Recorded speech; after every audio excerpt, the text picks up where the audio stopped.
Public health looks at injury not as a random, unavoidable accident caused by a force external to the person. In fact, quite the opposite.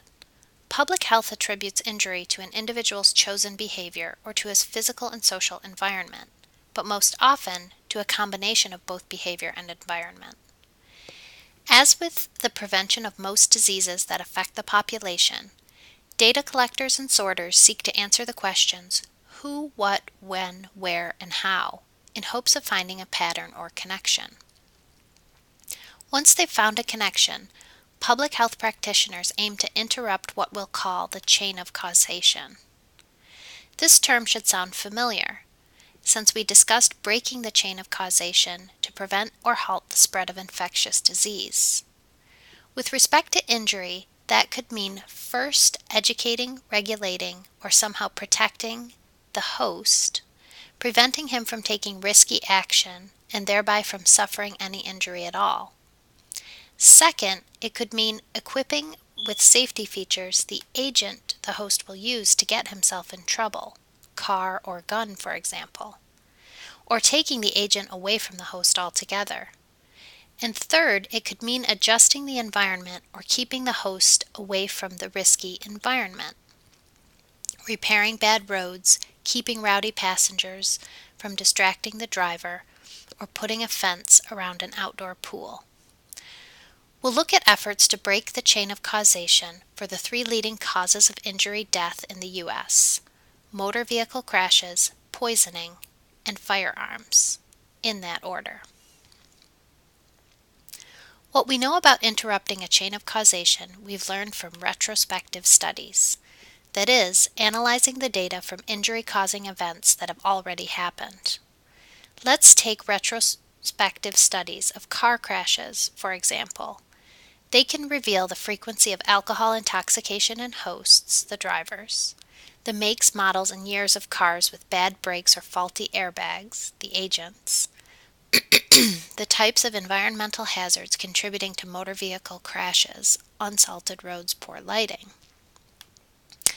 Analysis of these studies has helped prevent car crashes from happening in the first place by using targeted interventions to keep risky hosts away from risky agents and risky environments. Examples include the intervention of designated drivers for heavy drinkers and drivers, manufacturer recall of cars with faulty brakes or airbags, transportation departments' regular maintenance and repair of local roads, highways, and bridges, and insurance reductions for those willing to enroll in defensive driving classes, updating safe driving skills, and hence putting safer drivers on the road. I'm sure you can think of many other successful injury prevention efforts. Analysis has also helped mitigate or reduce the harm caused in car crashes by targeting other interventions. These could include requiring manufacturers to laminate windshields so that following a crash, shards of broken glass won't puncture driver or passenger, requiring manufacturers to include stability control mechanisms so that SUVs won't roll over in a crash, or requiring manufacturers to make steering wheels collapsible so that they won't impale the driver upon impact. Again, I'm sure you can think of other harm reduction strategies that have made driving safer. And finally, analysis has helped improve treatment after car crashes by making quality emergency care readily available, at least in many places. Sparsely populated rural areas are hardest to serve. Those of us in urban or suburban areas may take for granted well-trained emergency medical technicians, EMTs, well-equipped ambulances, special trauma centers, and transport helicopters, but trauma care is not always coordinated or efficient in some locations.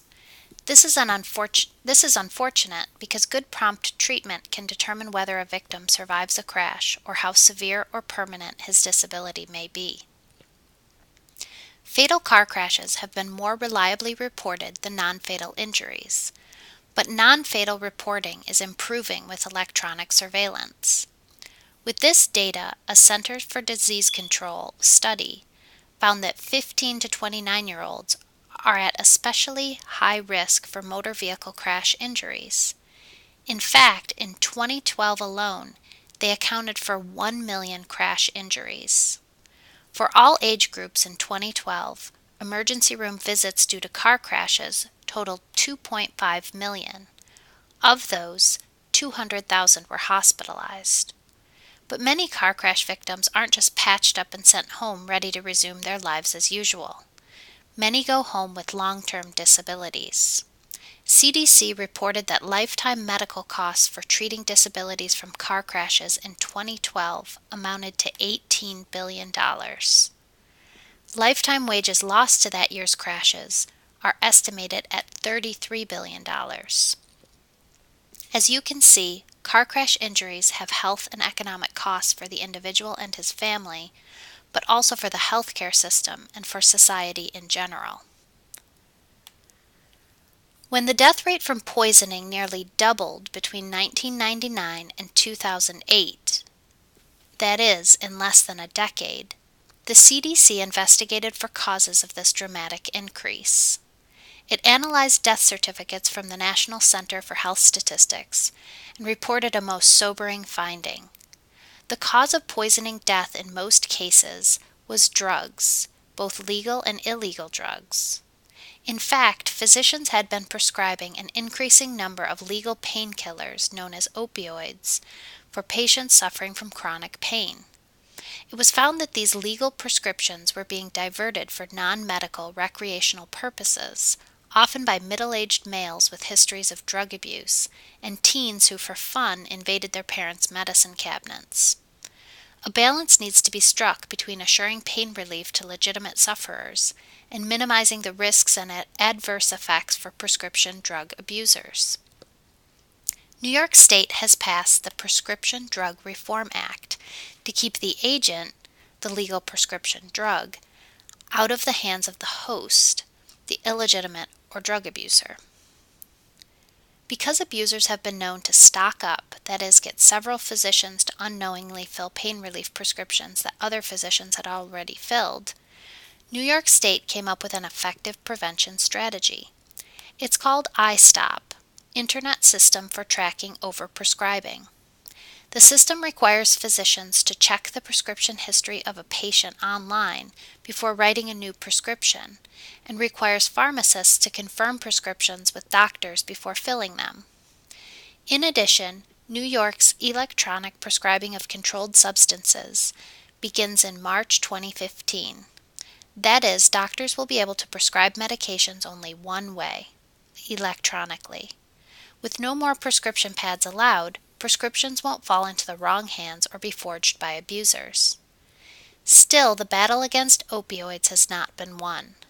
While we may be making some progress with prescription drugs, in recent years heroin, which is an illegal opioid, has become increasingly popular, especially among adolescents and young adults, for two good reasons.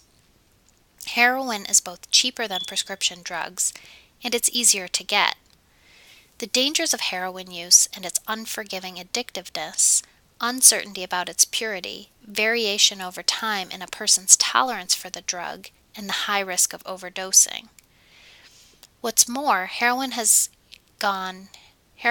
has gone from being a stubborn urban problem to an everywhere problem for the suburbs and small towns as well.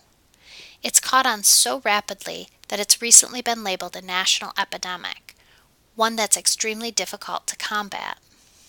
It's going to take a combination of medical therapy, psychological therapy, education, improved communication, collaboration, and political will to stamp out this behavioral and societal disease.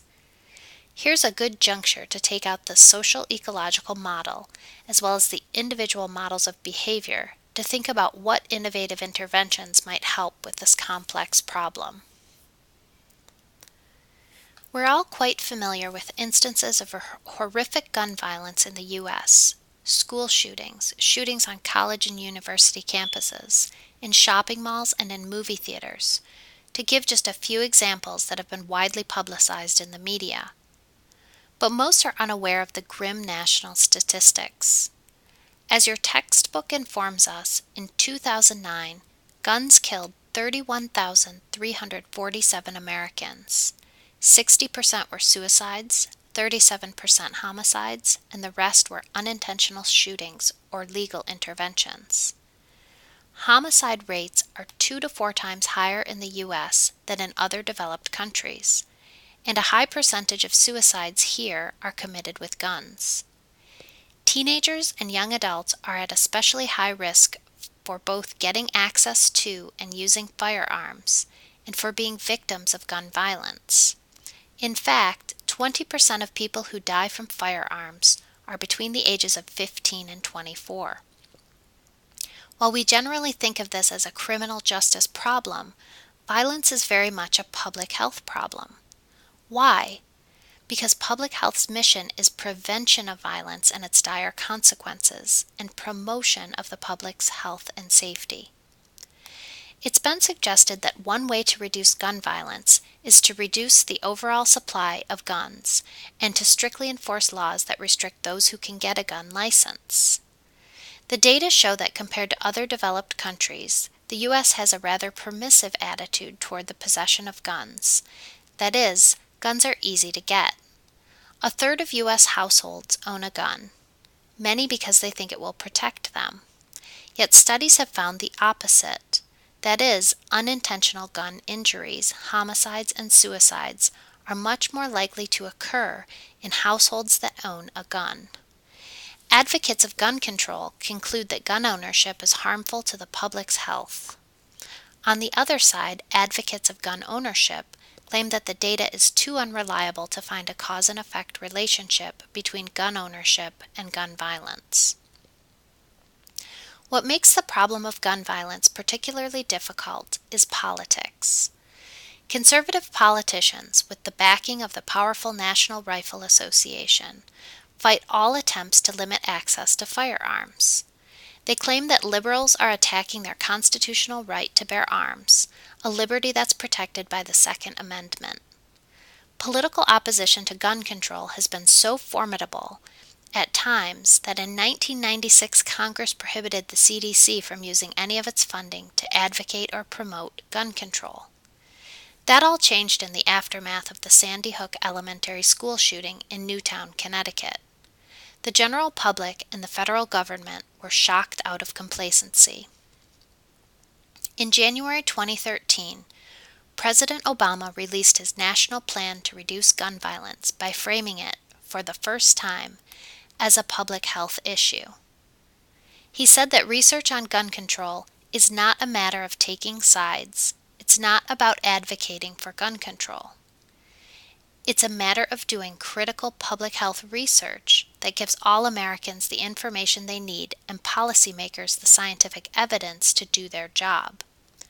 He directed the CDC to begin using its funding to assess existing strategies and research the most pressing problems. Furthermore, we now have a national violent death reporting system, a state-based system that collects statistics on homicides and suicides to better inform policy on prevention. As of 2011, the system operated in 18 states, but it needs to operate in all 50. In a political climate, gun control will always be a matter of negotiation. Public health advocates admit that guns don't have to be banned entirely to create a safer environment. As with motor vehicles, guns can be made safer with better engineering. That is, safety catches to make them child-proof, and personal codes so that only the owner can use the gun. Furthermore, a safer climate is more likely if gun violence is recognized as the multifaceted problem that it is.